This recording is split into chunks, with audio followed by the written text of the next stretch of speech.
So when we are looking at this, so the response that we got was that it is uncertain. And I can speak this from experience that this has happened in multiple sort of institutes, but also in terms of organizations that I've been involved in, where such a tool has been used as a tactic to work around what the intention I'm sure the minister has when it comes to the converting school. So my first question to the minister is whether he will consider my amendment paper 123 around this, where that when we are moving into a converting school into a charter school, that the sponsor of the charter school and the terms and conditions that these employees are moving into cannot be varied because of redundancies or organizational restructure for at least 2 years from the conversion date. And this is an insertion of subclause 2B to Schedule 1 new Part 6, Clause 109, Subclause 2.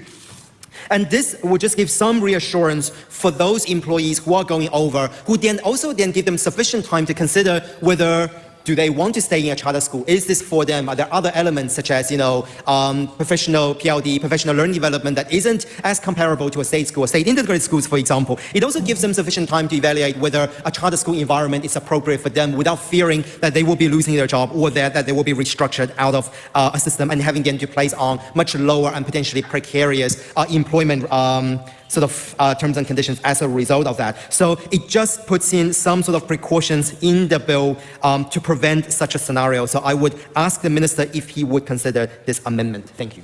The Honourable Minister. Well, thank you very much to Lawrence Xu-Nan for addressing a specific part of the legislation, and I understand the concern he's raising that while there will be a no less favourable clause, so if a state school with state school collective agreements were to become a charter school, those people who currently are employed by the state school will be offered a job in the new charter school on no less favourable terms. And I think that's a fair deal. Mr Nunn's question is effectively, will the employment of that person be guaranteed in perpetuity, regardless of what changing conditions the school faces or what goals they have for the education of their children? And the answer is no, that the children will come first. If the goals of the school, if the demands, if the circumstances change, then charter schools must have flexibility in the employment of adults. And ultimately, that reflects the fact that we believe that it is important that schools are run primarily for the benefit of children. Adults are there to support their learning and they're paid for doing so. But I guess employing for all eternity on certain conditions is not a goal of the education system. As you showed last week on this show, the whole coalition government just doesn't really give a shit about employees at all, and it doesn't matter whether or not that's somebody who works in education or somebody who works in retail or whatever. Oh, Grant McCullum from Northland? Grant McCullum from Northland, yep. Mr. Matt King's former campaign manager. Who's scared it's got 111, what's your emergency? Police, fire, ambulance, mental health, wage theft. Yeah, they're very good at saying it's all about the kids, which, fine, yeah, you want an education system that's focused around the kids, but this is not how you go about doing it. Charter schools are not the way to do it because they are primarily a for-profit enterprise. So it's not about the kids, it's about milking the parents. Yeah, and well, I mean, I totally agree with that. I mean, as a former teacher, I mean, I know that high quality, well-paid teachers go side by side with our children in our schools, and you cannot have a situation where teachers are on precarious employment conditions, and that to me is the worst of all worlds. And we just, it's pretty clear what's going on here. It's pretty clear what the agenda is here. The agenda here is to smash our unions and to drive a wedge into the way that our schools are set up, and that's pretty obvious what's going on here. When did you used to teach? Oh, I used to teach in around our Wellington area here, where I am now, for I would say about 3 or 4 years, and then I taught in year 1 and 2, so our very young ones. Oh, yeah, okay. No. I come from a set of grandparents who both were principals at the end of their career. Very good. Yeah, Granddad was Titahi Bay Intermediate Foundation Principal, Porora East School as Principal, Hampton Hill Primary School as Principal, Manukau Primary School as Deputy Principal, Ruane DHS as Deputy Principal. I've lost count of where else he was Deputy Principal. and Grandma was associate principal of Pororo College for 10 out of the 17 years she was there. And here's something random to put on there. When she was associate principal, her job was sorting out relievers. The staff from getting the dishwasher, meant that the staff absentee rate dropped by 30% in the first year. But David Seymour might say that's a waste of money. What I was going to say was, if we were to flip it around and look at it from Mr. Seymour's perspective, even if they wanted to try and make this as a success, which it won't be, how is he supposed to make it work if he's not guaranteeing the teachers their jobs? Like, how is he going to do it without having teachers to do the job? His logic doesn't make sense. The way he gets around that, though, is that he doesn't need to employ teachers, like qualified people to be teachers. He's happy to take anybody who'll do the job, essentially, at this stage.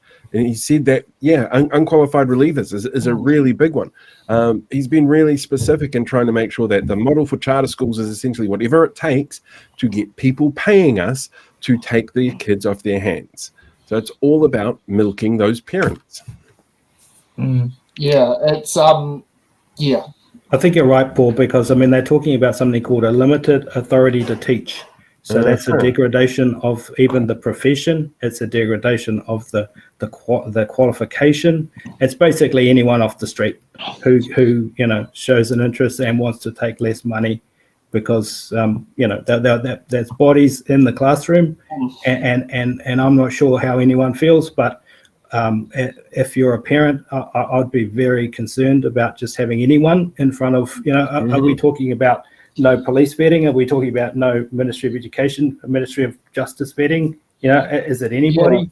What are they talking about here? Well, even if the Associate Minister himself was picking people, I'd be really concerned. He's got a bit of a history of hanging around with people who are not the highest. Are we going to have someone who has been released from preventative detention be allowed to teach in a school who has served a sentence for sexual? We don't want to obviously go overboard around this, but there are legitimate.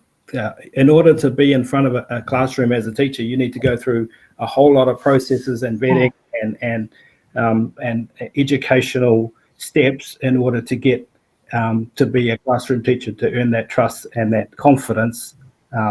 And this is a big step to erode that trust. So that's a really big concern, personally of mine and also of the profession. I know people are very concerned about that. What do we think of Mr. Xu-Nan's amendment? Well, I think it's going to fail. Yeah, it will, but I think it makes sense, Yeah. Taking the risk of going into something like a charter school and working at a charter school, as anybody who's an educator, there's going to be if I do this and the government changes, then how safe is my job? And if it's not written into those rules, or what if I go into this and it's not for me, like you said? It's really important that anybody going into a new job has those protections to look after themselves and look after the people around them.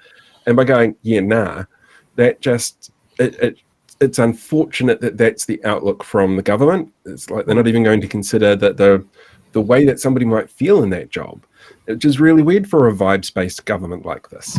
Would groundskeeper Willie be a more suitable option than Joe Blogg off the street? Grease him up. I would have hoped that we would be taking a position where we're putting our teachers up on pedestals, that we're really celebrating our teachers and that we're paying them appropriately, that we're giving them we're appropriately remunerating them for the hard work that they're doing, because our teachers are some of our greatest members of society and they do really hard work. And, this to me is just the worst of all worlds. When someone's fired up, when Stacey has to sit down there and jump in to be part of the conversation. Yeah, hi. Because I think, haven't you been technically an unqualified reliever at some point? Yes, but that was for ECE. So I did pop into the YouTube chat before. So my best friend and one of my flatmates, two different people, are both high school teachers. Them and their colleagues do not like what is happening and what is going to be happening. Okay, so when I was relieving for ECE, I got the position because I was going to go into training, and one of their permanent teachers was away on maternity leave. I had been vetted enough that they knew that I was safe to be around the kids, but not so much that I was allowed to help out with changing nappies and putting kids down for naps and that sort of thing. So yeah, like I said in the chat, like what is going to be happening? I agree completely with police vetting for these people. And on top of that, I was having a conversation with my flatmate about it the other day, and some of the people that they're going to be pulling in for relief work are teachers who are on parental leave, teachers who have recently retired, and it sounds like para college in a nutshell. Yeah, and more permanent relievers of people who would just do like a day or two, and also having no qualification in the subject that they're being forced to teach. It's interesting you mentioned that, Stacey, because I recently went to a meeting about early childhood education. We're getting slightly off topic here, but it is relevant. And there's a war going on in early childhood education at the moment. Private capital is coming in. Venture capital is coming in and basically buying up our entire early childhood education providers, and they're dumbing down the levels of people that of qualifications and staffing and everything, just to drive down the costs of delivering the service. So the things that you're talking about there are actually going on. It's real, because, you know, like I just said, private capital is coming in, buying up all the providers. And it's very lucrative. And they're making a huge amount of money out of it. So the things that are going on are very disturbing at the moment in early childhood. So I went to a meeting that's being run by NZDI, the early childhood part of NZDI, and it just heard some very concerning stories like that which you just offered right now. And yeah, there's so many fights in so many different parts of the system. This is kind of not what we're here to talk about tonight, but perhaps we could have a more fulsome discussion later on. But I'll still be around after we close up here, so I'll let you lads get back to it. Thanks for joining in. You're not really disappearing that far away. Just we've got the camera on. All right, go for it, lads.